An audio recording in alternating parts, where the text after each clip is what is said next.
This video is a continuation of the second fallacy, which is selecting media vehicles on the basis of their efficiency of reaching a demographic target leads to substantial cost savings.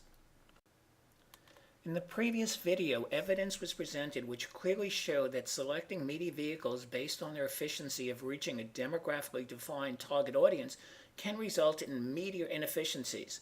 There are at least two reasons to account for these inefficiencies.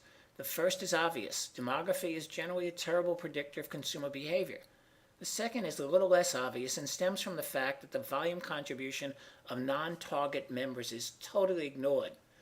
To illustrate the logic of ignoring the volume contribution of non-target members, consider the following three examples. Let's review our first example, which is a hypothetical example.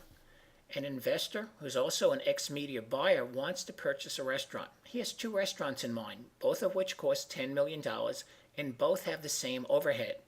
In order to decide which restaurant to buy, our investor dons his media hat and decides to count the number of customers in each restaurant on Saturday, which is the best day in the restaurant business. Using this procedure, he finds that Restaurant A has 500 Saturday customers and Restaurant B has 450 Saturday customers.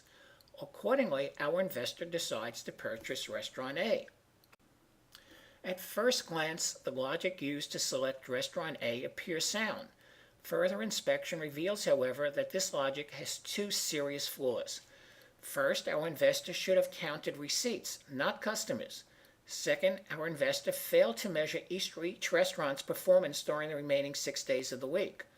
By now, it should be apparent that the selection process used by our investor could have resulted in the less profitable restaurant being purchased. What may not be apparent, however, is that the process used by our investor is the same process that is used to select media vehicles. Let's now review the similarities between our restaurant example and the selection of media vehicles. The first mistake our investor made was that he focused on users and not volume.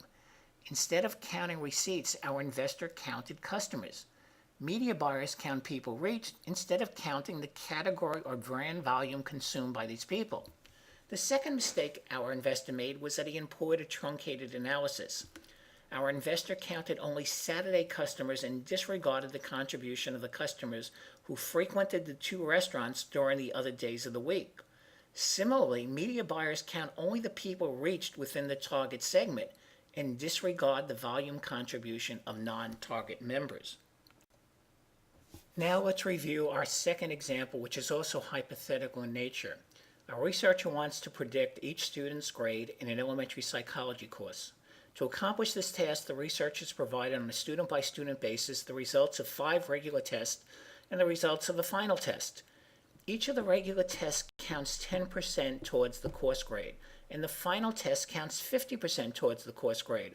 Obviously, the most accurate way to predict a student's grade is to weight each test by the appropriate amount and then sum the weighted scores across the 6 tests.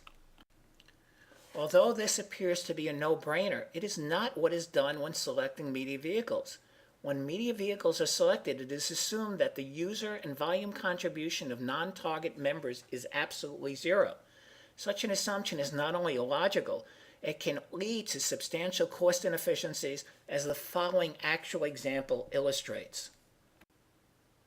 In this actual example, 2 media vehicles were compared in terms of their cost efficiency of reaching the 18 to 24 age group, a group that had the highest incidence rate and the highest volume consumption rate with respect to regular domestic beer. If the cost efficiency of reaching this group was used as the basis of selecting media vehicles, Vehicle A would have been selected over Vehicle B on the basis of its cost efficiency of reaching people in the 18 to 24 age group. It would have also been selected over Vehicle B on the basis of its cost efficiency of reaching people in the segment when the data were weighted to take into account the segment's volume consumption rate. This exhibit shows that Vehicle A is 2% better than Vehicle B in terms of reaching the 18 to 24-year-old age segment. When, however, each age segment is counted and weighted to take into account their volume potential, Vehicle A turns out to be only 41% as efficient as Vehicle B. That is, when you look at all the different age groups and combine the amount of beer that they consume, Vehicle B is substantially more efficient than Vehicle A. It should be noted that the previous example is not an isolated example. Literally thousands of examples could have been selected to illustrate that media inefficiencies often result when the volume contribution of non-target members is ignored. It should be noted that this problem is further exacerbated when the target audience is narrowly defined. This is because a narrowly defined target generally has the following two problems. First, the majority of users and volume come from non-target members, which are totally ignored in the media selection process. Second, the variability associated with media estimates for narrowly defined target segments is often so great that selection of media vehicles on the basis of their reach or cost efficiency with respect to the target becomes a crapshoot. For example, if men 18 to 24 were selected as the target, a segment that represents approximately 7% of total adults, the error surrounding reach estimates for this segment would be 3.78 times greater than similar estimates based on adults 18 plus.